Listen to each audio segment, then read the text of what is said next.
देखिए, ज़्यादतीस के ताल्लुक़ से अक्सर लोग कहते हैं कि उसमें गोश्त नुकसान देता है। ऐसा नहीं है।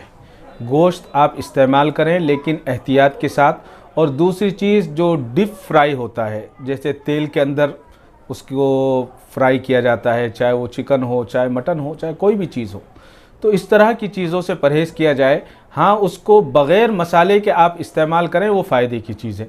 जिस तरह से अरबों में एक दस्तूर है कि सिर्फ़ काली मिर्च और नमक जो है गोश्त में डालकर उसको भून लिया जाता है, आग पर भूना जाता है। आग पर भुना हुआ गोश्त जो है वो आपको नुकसान नहीं देगा। हाँ, सालन से बना हुआ गोश्त या सारे मसाले लगे हुए, जो हम जिसको मसाले लगे हुए कबाब वग़ैरह बनाकर हम खाते हैं, ये बहुत ज़्यादा नुकसानदा है। और ख़ुसूसियत के साथ जैसे ही ईद उल अज़हा गुज़रती है, मैंने ये देखा है बारहा कि हमारे पास बवासीर के मरीज़ों की तादाद बढ़ जाती है। उसकी वजह यह है कि रात में देर से गोश्त का खाना ये भी नुकसानदा है। या अगर शाम में हम गोश्त इस्तेमाल कर रहे हैं तो हमें चाहिए कि जल्द से जल्द खाना चाहिए, और जब वो हज़म हो जाए उसके बाद हम आराम करें। और बग़ैर मसाले का आप गोश्त इस्तेमाल करें, वो जिस्म के लिए भी क़ुव्वत का सबब होगा, फ़रबे का सबब होगा, और आपकी सेहत के लिए कोई नुकसानदा नहीं होगा।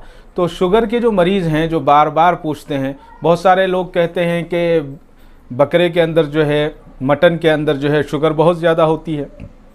कौन सी चीज़ ऐसी है जिसमें शुगर नहीं है? आदमी वैसे ही थोड़ा सा टेंशन में आ जाए तो उसकी शुगर बढ़ जाती है। जिस्म को बहुत सारी चीज़ों की ज़रूरत है, वहाँ गोश्त की भी ज़रूरत है। अल्लाह ताला ने इंसान के लिए हलाल किया है। कुछ तो फ़ायदे होंगे उसके, बहुत सारे फ़ायदे हैं। तो जानवर जो है, सेहतमंद जानवर का गोश्त इस्तेमाल किया जाए, इसको याद रखें। बूढ़े जानवर का गोश्त, बीमार जानवर का गोश्त हरगिज़ इस्तेमाल ना करें। इसीलिए क़ुरबानी में खूबसूरत और सेहतमंद जानवर की क़ुरबानी की जाती है, ताकि अल्लाह ताला उसको कबूल फरमाए, और अल्लाह को पसंद है। जो अच्छी चीज़ होती है वो अल्लाह के रास्ते में क़ुरबान की जाती है। गोश्त के खानों के साथ सब्ज़ी और तरकारी भी इस्तेमाल हो तो सेहत पर अच्छा रहेगा। सेहत के लिए जहाँ तक सब्ज़ियों का मसला है, मैं आपको एक चीज़ कहूँ तो आपको ताज्जुब भी होगा, और शायद बहुत सारे लोग मेरी बात से मुत्तफ़िक़ भी नहीं होंगे, और बहुत सारे इत्तफ़ाक़ भी रखेंगे। लोग ये कहते हैं कि सब्ज़ी खाने से कोलेस्ट्रॉल नहीं बढ़ता। ऐसा नहीं है, सब्ज़ी खाने से भी कोलेस्ट्रॉल बढ़ता है, और बहुत ज़्यादा बढ़ता है। उसकी मिसाल ऐसी है कि आप गोश्त ले लीजिए, और गोश्त को एक प्याले में डाल दें, एक बर्तन में डाल दें, पानी में डालकर 8 दिन 10 दिन के बाद वो सड़कर उसकी सूरत बदल जाएगी और वो ख़त्म हो जाएगा। और उसी पानी में आप जो है तेल डालिए जी, मस्टर्ड ऑयल डाल दीजिए या दूसरा ऑयल डाल दीजिए, तो आप 1 साल के बाद भी वो ख़राब नहीं होगा, वो ऐसा ही रहेगा। उसकी तेल की जो वो है कैफियत है वो बाकी रहेगी। तो बताने का मकसद ये है कि कोलेस्ट्रॉल सब्ज़ियों में भी है। ये हमारी गलतफ़हमी है कि कोलेस्ट्रॉल सब्ज़ियों में नहीं है। बहुत सारे लोग ब्राह्मण, बहुत सारे लोग जो हैं दूसरे आर्य समाज के लोग ऐसे हैं जो लहसुन भी नहीं खाते जी, उनको कोलेस्ट्रॉल बढ़ जाता है। तो सब्ज़ियों में भी कोलेस्ट्रॉल है, और सब्ज़ियां देखकर खाई जाएं। और सब्ज़ियों का तरीक़ा ये है कि पहले उसको, आजकल दवाइयों का इस्तेमाल बहुत ज़्यादा है सब्ज़ियों में, तो सब्ज़ियों को पानी में लाकर गर्म पानी में भिगोया जाए, कम से कम 10 से 15 मिनट, तो उसकी थोड़ी सी कैफियत बेहतर हो जाएगी। सब्ज़ी का इस्तेमाल होना चाहिए, और ख़ुसूसन कच्ची सब्ज़ी इस्तेमाल करनी चाहिए, जैसे गाजर है, मूली है, और कंकड़ी है, खीरा जिसको हम कहते हैं। इन चीज़ों का इस्तेमाल बहुत ज़्यादा मुफीद है। कच्ची सब्ज़ी का इस्तेमाल होना चाहिए, और कच्ची सब्ज़ी सेहत के लिए भी अच्छी होती है, और फ़ाइबर ज़्यादा होने की वजह से हाजमा ज़्यादा बेहतर करती हैं। तो जहाँ सब्ज़ियों को हम अव्वलियत देते हैं, सब्ज़ी भी बराबर है, सब्ज़ी भी खानी चाहिए, लेकिन गोश्त भी खाना चाहिए। और जो फरबे जानवर होते हैं तो उसमें अमूमन ये देखा है कि चर्बी की मिकदार उसमें ज़्यादा होती है, और ख़ासतौर पर जो फार्म उससे जो जानवर आते हैं तो ये देखा गया कि चर्बी की मिकदार उसमें ज़्यादा होती है। देखिए, जो चर्बी की मिकदार ज़्यादा होती है, चर्बी 2 किस्म की होती हैं। यहाँ इस वक्त आपके नाज़रीन को अगर मैं तफसील में जाऊँगा तो सिर्फ चर्बी की तफसीलात बताने के लिए मुझे 1 घंटा चाहिए। मैं मोटी सी बात, ताकि जो आपके नाज़रीन में ख़वातीन सुन रही हैं उनके लिए, अगर हम गोश्त पका रहे हैं तो बाहर से उसमें तेल नहीं डालना चाहिए। और उसके अंदर 2 तरह की चर्बी होती है, एक मोटी चर्बी होती है, एक रवाज़ जिसको हम बोलते हैं। रवास की जो चर्बी होती है उसी से सालन पकाना चाहिए। अगर हम सालन बनाएंगे या उसको पकाएंगे तो वो चर्बी हमारे लिए नुकसानदा नहीं होगी।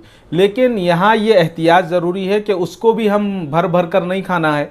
1 पीस 2 पीस 3 पीस खा लिए बस काफ़ी है जी। किसी भी चीज़ का ज़्यादती जो होती है, चाहे वो कुछ भी हो, आप सब्ज़ी ज़्यादा खाएंगे, मिसाल के तौर पर पालक खाएंगे ज़्यादा, रोज़ खाएंगे तो पथरी बनने का डर रहता है। उसी के साथ साथ कुछ लोगों को लूज़ मोशन हो जाते हैं। इसी तरह से गोश्त का इस्तेमाल भी हो, लेकिन तेल बाहर से उसमें ना डाला जाए और कम से कम, और जो ज़्यादा चर्बी है उसको हटा दिया जाए। और गोश्त का बेहतर तरीक़ा यही है कि गोश्त को भून कर खाया जाए, अंगार पर डालकर खाया जाए। वो गोश्त सेहत के लिए फ़ायदे का सबब होता है। आखिर में क्या पैगाम है सेहत और आखिर में बस आपके नाज़रीन को यही पैगाम देना चाहूँगा कि रात का खाना जल्दी खाएं। हमारे साउथ में जो है, जुनूब में क्या होता है, हम लोग रात का खाना 9 बजे 10 बजे खाते हैं। आप पूरी दुनिया में जाइए, हमारे साउथ को छोड़ दीजिए और एशिया के कुछ इलाकों को छोड़ दीजिए, रात का खाना 7 बजे उनका ख़त्म हो जाता है और सुबह का नाश्ता 7 बजे ख़त्म हो जाता है, दोपहर का 12 बजे हो जाता है। अगर हम अपनी डाइटिंग जो है, जो खाने के जो तरीक़े हैं उसको बदल लें, नाश्ता सूरज निकलने से पहले नाश्ता होना चाहिए, यही नाश्ते का तरीक़ा है। और दोपहर का खाना जो है बहुत मुख्तसर होना चाहिए और सीधा सादा होना चाहिए, और रात का खाना बिल्कुल सीधा होना चाहिए। हुक्मा का एक मक़ूला है कि नाश्ता बादशाहों जैसा, दोपहर का खाना वज़ीरों जैसा और रात का खाना फ़कीरों जैसा होना चाहिए। ये आप अमल करेंगे तो सेहत के इंशाअल्लाह सेहतमंद रहेंगे और कभी हकीम और डॉक्टर के आपको चक्कर लगाने नहीं पड़ेंगे। बहुत बहुत शुक्रिया। आखिर में आपके इस इदारे का नाम क्या है और आपकी क्या जिम्मेदारी है? रहीमी शिफा खाना ये जो है 1978 से सूबा कर्नाटक में खिदमत अंजाम दे रहा है, और जहां आप इस वक्त बैठे हुए हैं गनगुंडनाहल्ली बेंगलोर में, यहां 1992 से कायम है। तकरीबन ये 46 और ये 47वां साल है। मेरे वालिद मोहतरम, जिनको बड़े हकीम साहब के नाम से लोग जानते थे, और उनका नाम जो है तिब के अलावा जो है खानकाही नाम ज़्यादा मशहूर था। हबीबुल उम्मत हज़रत मौलाना हकीम डॉक्टर मोहम्मद इदरीस हब्बान रहीमी रहमतुल्लाह अलैह, उनका ये कायम करदा दवाखाना है। और ये जो है हम चौथी पीढ़ी हम इसमें काम कर रहे हैं। मेरे परदादा भी हकीम थे, फिर दादा हकीम हुए, फिर वालिद साहब हैं, और अब हम 3 भाई हैं जो इसमें अपना खिदमत में लगे हुए हैं। मेरे वालिद मोहतरम की अभी तक 200 से ज़्यादा किताबें आ चुकी हैं, और अल्हम्दुलिल्लाह ये नाचीज़ जो है ऐकर ने भी बहुत सारा तिब पर काम किया है और बहुत सारे मकाले लिखे हैं और बहुत सारे मज़ामीन मुख्तलिफ़ अखबारात में शाये हुए हैं। और हमारा अपना एक नक़ूश आलम के नाम से जो है माहनामा रिसाला है, जो पिछले 18 साल से पाबंदी से शाये हो रहा है। ये तिब्बी रिसाला है जिसमें मुख्तलिफ़ हुक्मा की तहरीरें और मुख्तलिफ़ नुस्खे जात और उसके अलावा घरेलू नुस्खे, जिनको फ़कीरी नुस्खे भी कह सकते हैं, वो सब उसके अंदर आपको मिल जाएंगे।